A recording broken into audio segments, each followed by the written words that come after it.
Yo, what's up mga master? Meron nga pala tayo ngayon ima-magic lowered. Itong Honda Click version 4 na pagmamayari ng aking pisan na si Dran Red Nero Alberto. Wow. Napakalupit ang may-ari. Medyo nainggit kasi siya sa mga nakikita niya mga barkada. Kaya i-set up natin yung kanyang Honda Click na ituturo ko naman sa inyo kung paano magic lowered na kayang-kaya nyong gawin basta meron lang kayong mga gamit na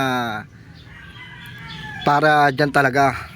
Katulad dito mga master, ito ginawa ko lang tong special tools na to, at ito nga pala yung nasa ibabaw nyan puller, bago itong nasa ilalim tubo. Bali ginawa namin yan ng tiyo ko, ako ang engineer, siya naman na taga welding. Wow! Ayan, nabaklas ko na yung isa. Ngayon, naisipan ko nga i-vlog para mapanood nyo yung ginagawa ko, at kung sakaling kayo lang ang gagawa, kayang-kaya nyo. Kaya sisimulan natin sa pagbubukas. Ayan, bali ito ang ating mga gagamitin mga kamaster. O, itong ating special tools, at syempre kailangan meron pang sapin para kung sakali hindi magagasgas yung ating yung bungbong. Ayan, ganyan tayong kapulitong magtrabaho mga kamaster, para natutuwa yung ating mga customer. Wow! Ayan, papasok natin yan dito. Makikita mo naman.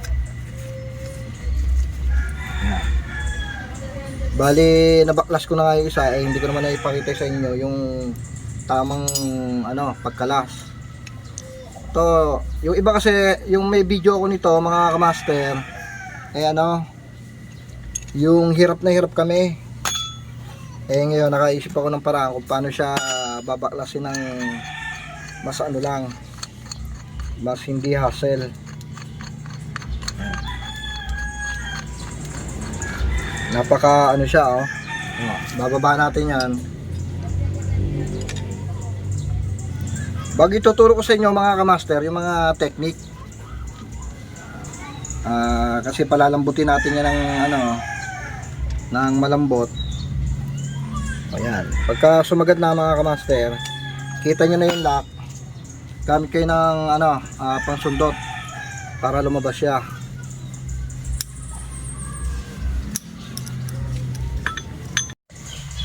Yan, pagkasundot nyo mga master, yan, lalabas siya lang. Okay, tanggal na yan. Ngayon siya naman natin iangat, makikita nyo.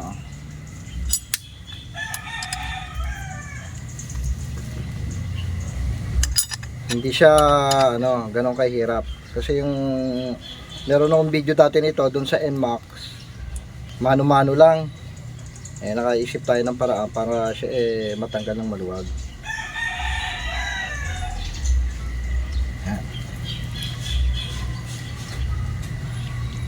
Para sa pagkakabit, pagbabalik mga master, hindi na kayo mahirapan. Sabay luwag dito. Yun. Bunot ko na siya. Wala pang gasgas yung bungbong nyo. So, itong bungbong walang gasgas. Nabaklas na natin yan mga kamaster. Pwede natin ibalik na yan. O kaya lilinisin ko muna to para sabay na natin ibalik. Papakita ko sa inyo yung plane nya na kahit nagkalang tayo o nag magic lower tayo, maganda pa rin yung kanyang play. Ngayon sa pagbabalik mga kamaster, ipapakita ko na sa inyo kung ano yung inilagay nating pang magic lowered. Itong nakikita nyo mga kamaster, ito yung spring ng clutch spring ng TMX. Yan, yun yung ikakabit natin dito. Ang sukat nyan ay 1.5. Bali, yan, 1.5 kung kayo sa pako. Yan, 1.5 ha. Ngayon, babalik muna natin mga kamaster.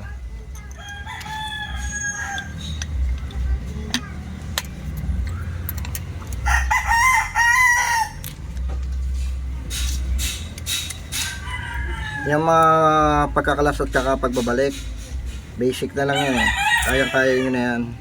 Pero mas maganda yung nakikita nyo rin yung Yan, mamaya na lang natin ilalak maigi. Kasi naikot pa, wala tayong taga-kontra. Pero yan, nakadiin ka lang ng spring, medyo higpit na rin yan. Yan. Ito lang yung sinasabi sa inyong diskarte.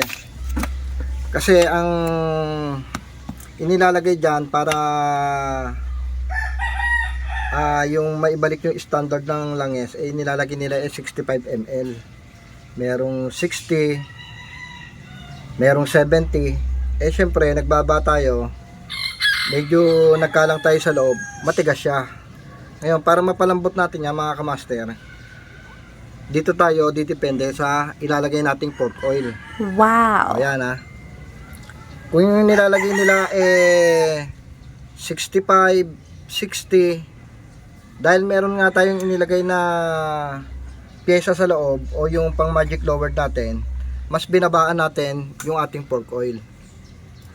Bali ang sukat nito mga kamaster, ang inilagay natin ay 55 ml lang. Ayan, meron siyang sukatan sa ano yan. Diyan ko talaga ginagamit yan mga kamaster, yung ating gota ng gota ng gatas ng baby yan. Basta may makikita ko yung ml, yan 55 ml lang yung inilagay ko, hindi ko siya inilagay sa 60 ml para magpe-play pa ng maganda yung ating yung ating shock up, hindi siya matigas. Okay, sasali na natin mga kamaster.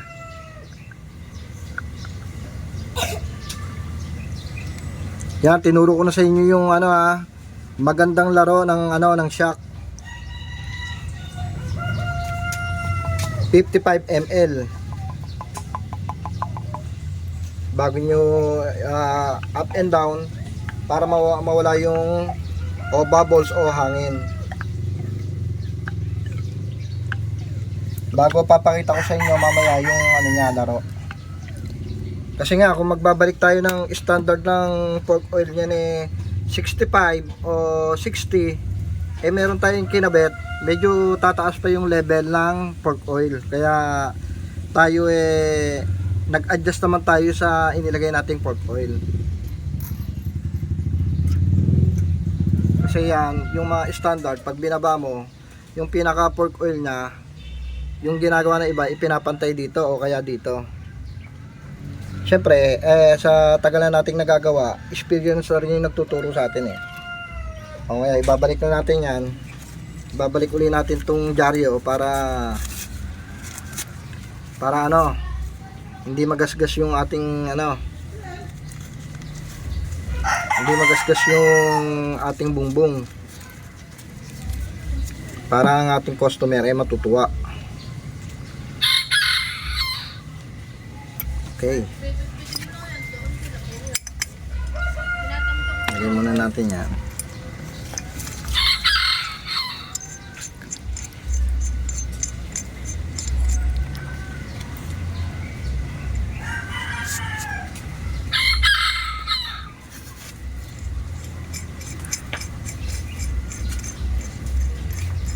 Mas pinadadali kasi ng trabaho na nagawa itong ating ginawang pang DIY na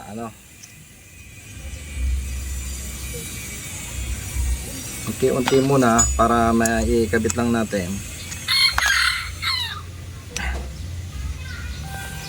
Baba.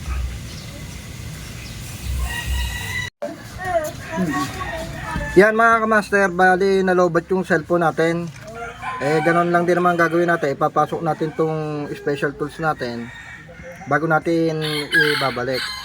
Ang pinakamahalaga naman dyan sa video mga kamaster yung tinuro ko sa inyo yung technique at saka kung gaano karaming pork oil at saka yung inilagay nating yung inilagay nating spring o yung pang magic natin.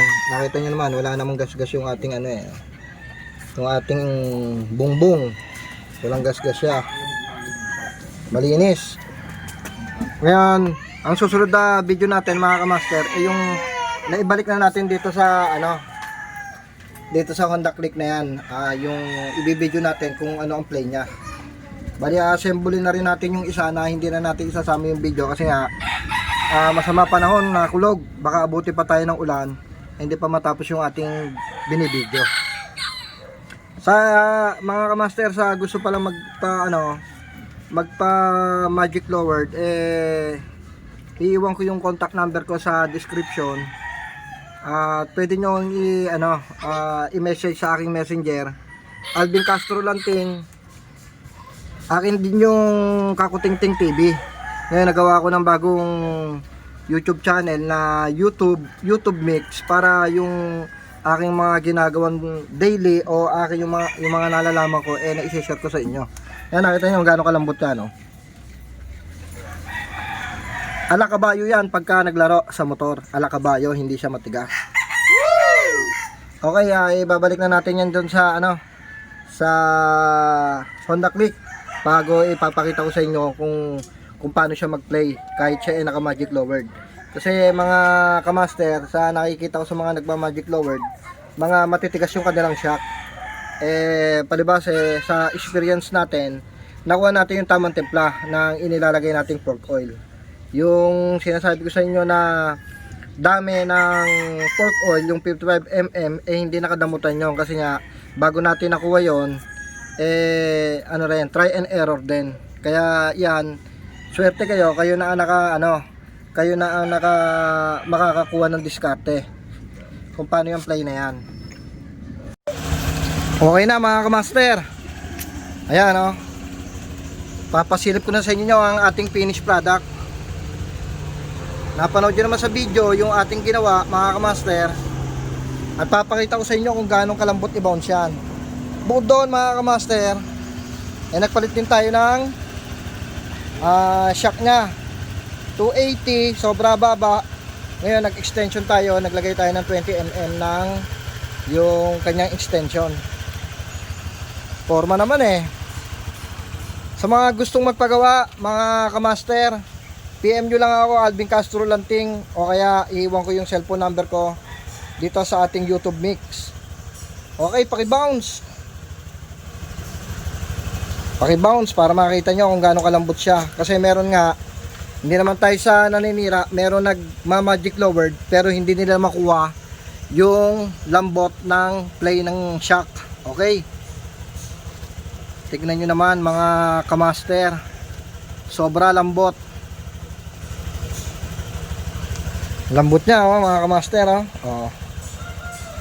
Sumasabay din yung play nung sumasabay din yung play ng shock sa likod. Hindi yung kapag matigas yung nasa harapan, ang gagana lang maigi yung shock up nyo sa likod. Kaya saktong sakto yan mga kamaster, yung lambot nyan. Paki-subscribe po yung ating bagong YouTube channel, at paki-share na rin po yung video para makita ng mga iba kung paano ang technique, kung paano mag magic lowered. Okay, peace out.